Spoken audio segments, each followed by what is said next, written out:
America, land of the free. Then why is it that you're not free to decide what you want to use to heat your own home? Hi everyone, I'm Gardner Goldsmith for MRC-TV. You know, economist and economic historian Robert Higgs has shown that the statist strategy of creating or proclaiming an emergency, which government must address, and for which politicians create new government programs or agencies, well, that process inspires the freedom-crushing ratcheting effect. These so-called emergencies give rise to new political offices and programs that never go away. Even as more so-called emergencies are cited, more agencies are created, more tax cash is taken from us, and the populace gradually accepts as normal both the offices and the terms that these statists employ. Thus, in questioning a new Biden action concerning a so-called climate emergency, even well-known conservative publications revealed that they might have accepted the unfounded power grabs which preceded this new action. The latest Biden chess move in this insidious and insane game is his announcement of new government handouts for Soviet-style centrally planned programming of, yes, paying manufacturers to produce electric heat pumps that will replace, they say, natural gas furnaces, which Biden's government has been attempting to push out of the home heat market. The previous Biden schemes to promote electric heat pumps, these schemes, tactics like tax breaks for consumers who choose the government-favored electric, and one wonders where that electricity comes from, like nuke, coal, or natural gas, the electric pumps, and such as so-called public-private partnerships with favored corporations, well, they've already tilted the home heat market in a politically driven direction. And of course, they've received not a hint of the opprobrium they richly deserve. But now, with this new Stalin-esque move, some conservative media are speaking up. But they're blithely accepting a big, ugly facet of this socialist plan. With evident and justified shock, outlets such as Fox News and the Washington Examiner report that Biden is invoking wartime powers to push this new pork plan, and they rightly flag the Biden rhetoric that the administration claims it is somehow fighting a war on its climate change and carbon emissions nemesis. Conservatives have that part right.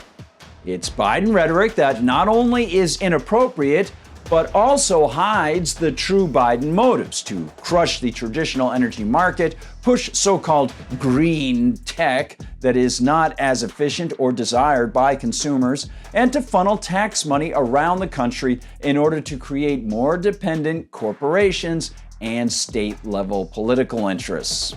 Writes Thomas Catenacci for Fox News, quote, President Biden invoked a Cold War-era law in a surprising move Friday to pour taxpayer funds into domestic manufacturing of electric heat pumps, an alternative, so-called, to gas-powered residential furnaces. That Cold War-era law is, of course, the Defense Production Act. Biden, of course, has cited his imaginary climate emergency, and so he claims he can follow in the same path. Quote, in a joint announcement with the White House, the Department of Energy, DOE, said the federal government would award a historic $169 million for 9 projects across 15 sites nationwide in an effort to accelerate electric heat pump manufacturing. The significant level of funding was made possible after Biden utilized the 1950 Defense Production Act, DPA, to increase domestic production of green energy technologies. In other words, it's a pork handout to favored Soviet state-level interests and favored corporate interests, attaching state-level politicians to the government on the federal level and slathering the whole sordid mess with a patina of tech investment for the future, or as mighty Biden pal and perennial political hack John Podesta said, quote, today's Defense Production Act funds for heat pump manufacturing show that President Biden is treating climate change as the crisis it is. Added John Podesta, the White House clean energy czar. These awards will grow domestic manufacturing, create good-paying jobs, and boost American competitiveness in industries of the future. It's curious to see how politicians ceaselessly tell us they know the industries of the future, when those industries, well, they actually need to arise in a free market of subjective valuation, resource discovery, investment and purchase choice, and competition, not through directives from the Supreme Soviet or the clean energy czar. If Podesta's so good at knowing the industries of the future, then why isn't he in the private market, prognosticating and heading up a private investment house where consumers can take his sage advice and invest to their heart's content on their own without forcing anybody? Oh, that's right. John Podesta, Department of Energy Secretary Jennifer Granholm, Biden, and their ilk don't like consumers who are free to choose. They give their special favors and corporate fascism the name investment, even as people like Granholm repeatedly get cited for sketchy associations and investments of their own. The last I checked, the word investment meant that we got to do that voluntarily. But perhaps that's out of style now. And perhaps also out of style is the idea that conservative reporters dig all the way to the roots of an issue and cite the offenses at the heart of this latest ratcheting up of government. In this case, it's what the conservatives leave as accepted precedent, and that would be the Defense Production Act. Certainly, the rightist media are correct to cite the inappropriateness of both pork handouts designed to further tilt the home heat market and the shameless claim that Biden is doing it all as part of a climate war. But writers who cover this topic and who do not challenge the underlying Defense Production Act commit a grievous error by not objecting to that act itself. The U.S. Congress hasn't declared war. As such, the Defense Production Act isn't constitutionally sanctioned. According to the original founding era view, the U.S. militia was state-based and only to be called into action on a national level when Congress declared war with a capital W. In the U.S. Constitution, declaration of war is capitalized because it stood for a formal, specific mode of government operation. It's a public declaration of war against another nation state, and only after a declaration can a president lead troops or operate in a military capacity.